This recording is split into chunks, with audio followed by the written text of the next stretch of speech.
Well, hey, we are here once again with Jim Wood, Antlers Fireside Grill, just outside of the Big Rapids area, Canadian Lakes, and I'm kind of excited for this recipe.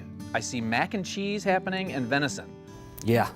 How do we do this? So we're gonna do a Cajun macaroni and cheese. Ooh, even better. And, you know, down south they'd throw, you know, it didn't really matter what type of protein it was, whatever you have on hand. So that's kind of where this recipe was developed. Okay. So we're gonna take our venison loin. You could use duck, you could use bear, elk, and you can really use whatever you want. Okay. But it's a quick cooking process, so it's gotta be a cut like the loin that doesn't require a long, slow cooking method, because you want it to be tender when you bite into it. Okay. So we're gonna hit our cubed up venison here with some salt. Now, you guys do a lot of mac and cheese here at the restaurant, right? Yeah, we do 3 different types, and then a lot of times we'll feature one for a month, different type of macaroni and cheese.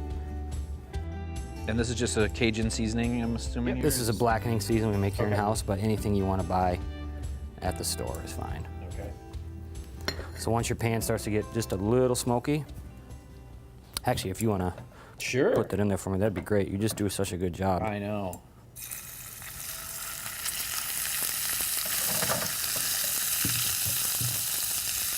So that's not going to take very long at all, is it? No, shouldn't. And then you want to pre-do your noodles, have those already cooked? Yep, noodles are already cooked.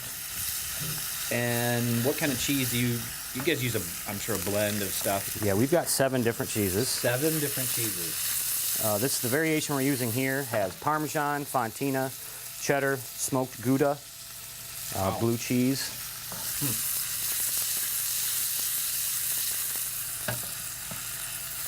All right, so you really want to go really rare on this. Okay. Because you're actually going to, right at the end, you're going to bake it. Oh, so it's going to be in the oven for a couple minutes. Okay. Wow. All right, we can actually use the same pan. Okay.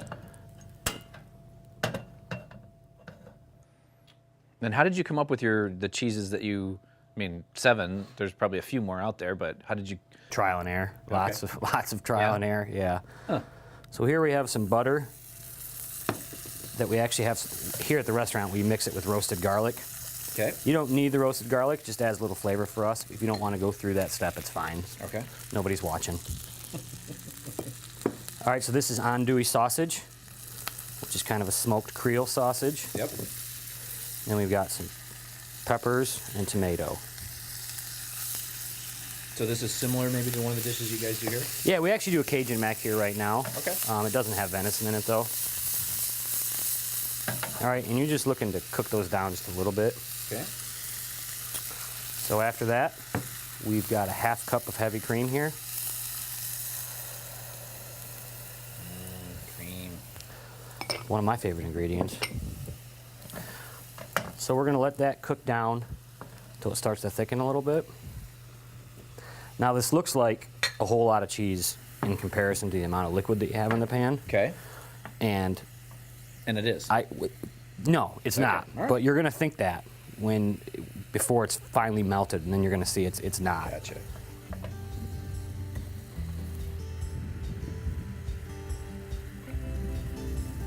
Wow. So you're just gonna sit here and whisk.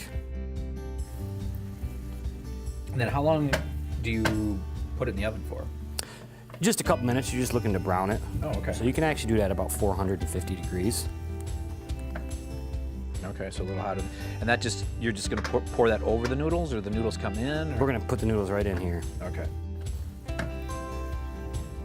Next, add in your pre-cooked noodles, then add in part of your venison, saving a few pieces for the top of the mac and cheese.